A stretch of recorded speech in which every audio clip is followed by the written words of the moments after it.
Christophe Colomb rive dans Haïti dans date 5 décembre 1492 pendant premier voyage li dans Nouvel Monde là.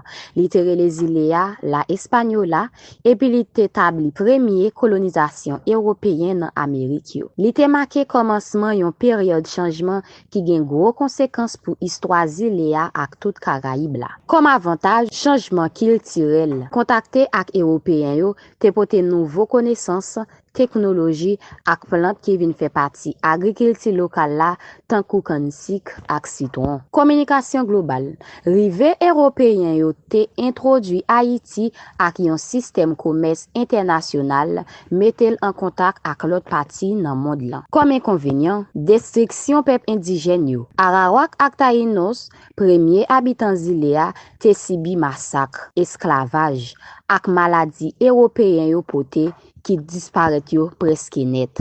Exploitation ressources yo. Colonisateur yo te prend richesse naturelle zilea tant kou l'eau pour bénéfice Europe qui te zone lan vin pauvre dans ressources. Esclavage africain. Après disparition Taïnos yo, colon yo te commencé importer africain comme esclave qui te bay naissance yon système oppression qui gen gros effet sur Haïti jusqu'à jounen jodi ya. Rive Christophe Colomb te marqué yon changement radical ak plus impact négatif passé positif pour Haïti ak moun li yo.